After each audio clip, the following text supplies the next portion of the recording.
617. Antônio estava então em Atenas, e Ventídio, na Síria, de onde mandou dizer a Silon que fosse procurá-lo para marchar com as tropas auxiliares das províncias contra os partos, mas somente depois que tivesse prestado a Herodes o auxílio de que este necessitava. Herodes, no entanto, não quis retê-lo e foi com as suas tropas contra os ladrões que estavam em famílias nas cavernas do monte.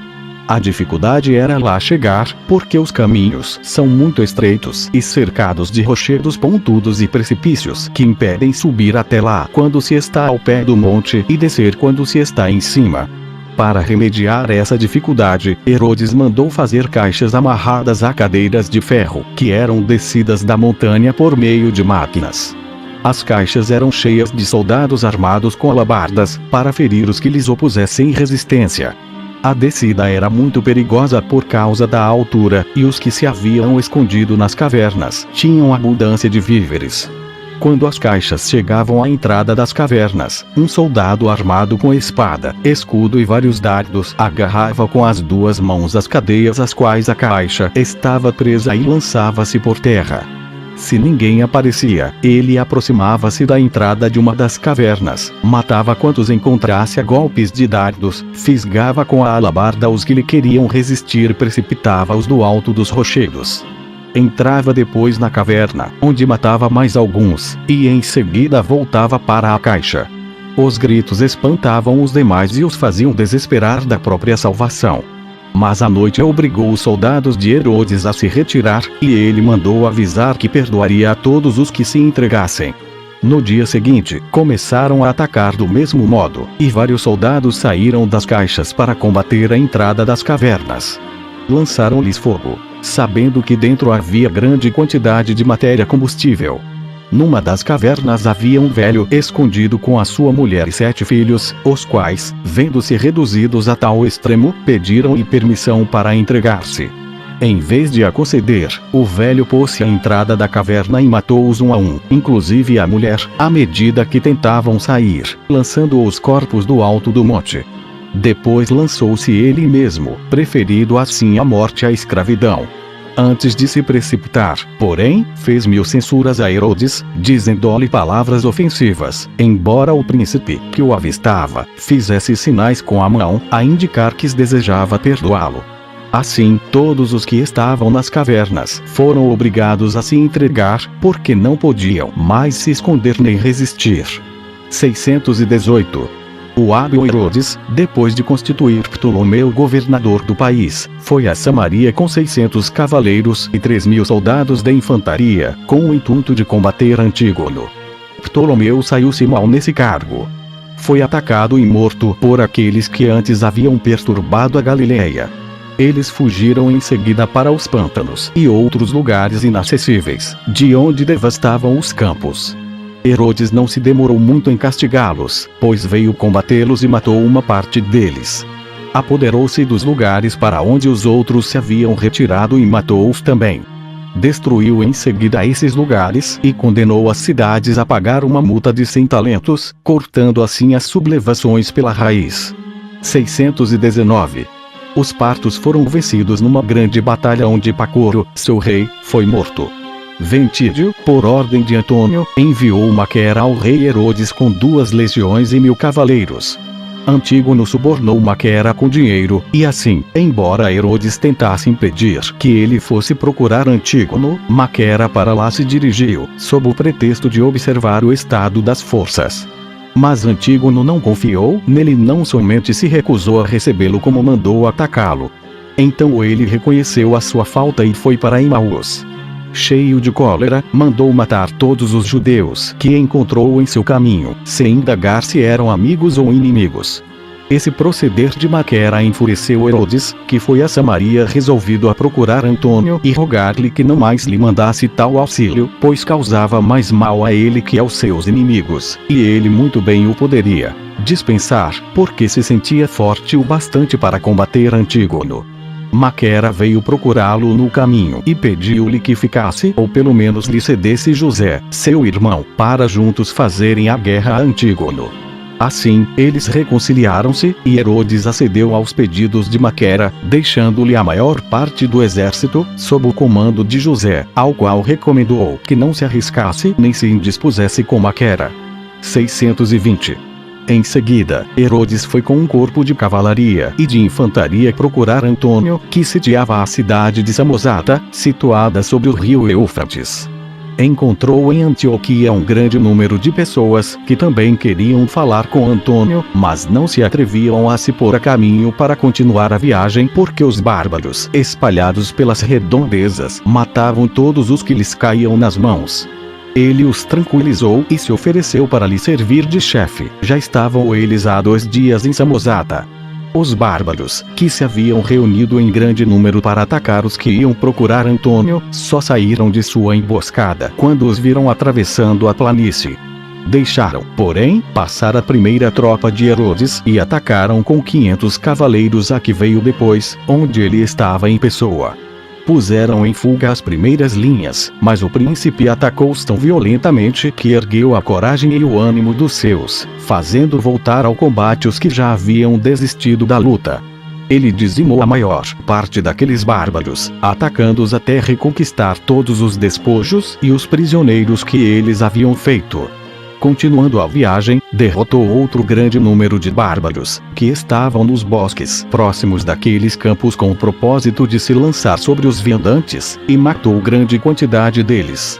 Assim, garantiu a passagem aos que vinham atrás dele, os quais o chamavam de protetor e salvador.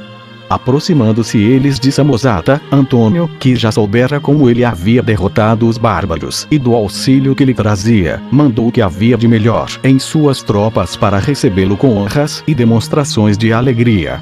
Depois abraçou, louvou seu valor e o tratou como um príncipe, ao qual ele mesmo havia posto a coroa na cabeça. Logo depois, Antíoco entregou Samosata, e a guerra terminou. Antônio deixou Sósio como comandante do exército e da província, com ordem de ajudar o rei Herodes em tudo que ele viesse precisar, e partiu para o Egito. Sósio mandou adiante, para a Judéia, 2 legiões com Herodes e depois seguiu com o resto no exército. 621. Enquanto isso se passava, José, irmão de Herodes, perdeu a vida na Judéia, por não ter cumprido a ordem que dele recebera, ou seja, de não se arriscar, como vou narrar a seguir. Ele marchou para Jericó com as suas tropas e 5 companhias de cavalaria cedidas por Maquera, pretendendo fazer a colheita do trigo, e acampou nos montes. Mas a cavalaria romana era composta de moços pouco habituados à guerra, a maior parte recrutada na Síria. Os inimigos os atacaram em lugares pouco vantajosos e os derrotaram, bem como ao corpo de cavalaria que José comandava. Ele morreu combatendo valentemente. Os mortos ficaram em poder de Antígono, e ele mandou cortar a cabeça a José, embora Feroras, seu irmão, lhe quisesse pagar 50 talentos para ter o corpo intacto. Em seguida, os galileus revoltaram-se contra os seus governadores e lançaram no lago os que seguiam o partido de Herodes.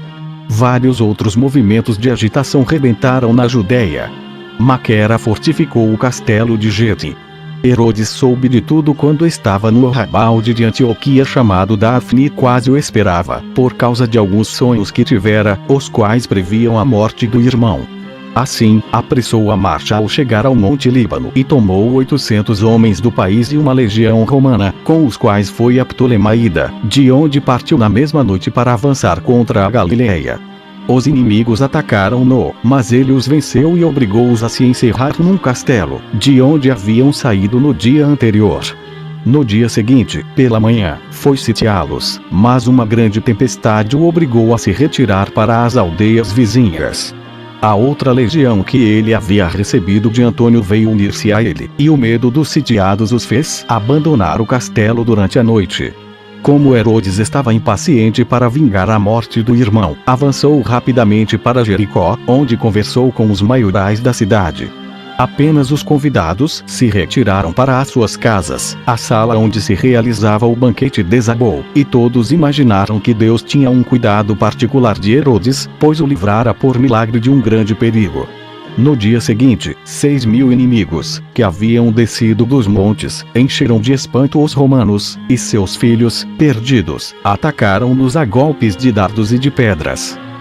Herodes ficou ferido no lado, e Antígono, querendo dar a entender que era bastante forte para fazer guerra ao mesmo tempo em diversos lugares, enviou tropas a Samaria, comandadas por Papo.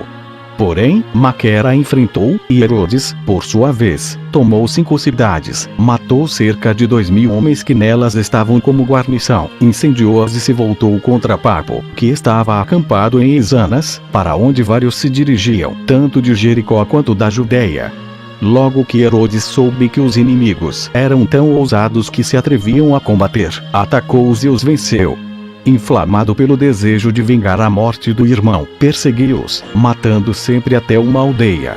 As casas encheram-se imediatamente e muitos foram obrigados a subir aos telhados.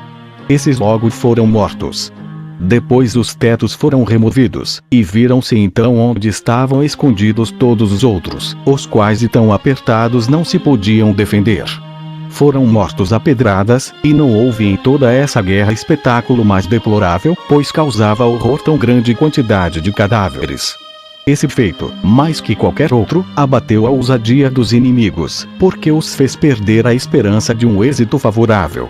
Eram vistos fugindo em grandes grupos, e não fora uma grande tempestade que sobreveio. Os vencedores poderiam ter ido a Jerusalém com a certeza da vitória, e a guerra teria terminado. Antígono já pensava também em abandonar a cidade e fugir.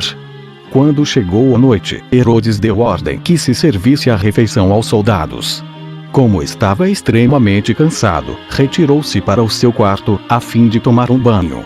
A providência de Deus livrou-o então de um grave perigo, pois estando nu e tendo consigo apenas um de seus criados, 3 dos inimigos, que o medo fizera esconder-se naquela casa, apareceram de espada em punho para se salvar, e ficaram tão assustados com a presença do rei no banho que, em vez de matá-lo, como poderiam ter feito facilmente, só pensaram em escapar. No dia seguinte, Herodes, depois de mandar cortar a cabeça Papo, que estava no número dos mortos, mandou a Feroras, para consolá-lo da perda do irmão, pois fora Papo quem matara José. 622. Cessada a tempestade, esse grande general marchou para Jerusalém, acampou perto da cidade e sitiou-a, 3 anos após ser declarado rei em Roma. Escolheu o lugar que julgou mais apropriado para tomar a cidade e colocou seu acampamento diante do templo, como outrora Pompeu havia feito. Usando uma grande quantidade de trabalhadores, fez elevar 3 plataformas. Também construiu torres e derrubou muitas árvores. Enquanto o cerco continuava, ele foi a Samaria para desposar Mariana, filha de Alexandre e neta do rei Aristóbulo, que ele tinha como noiva, conforme dissemos anteriormente.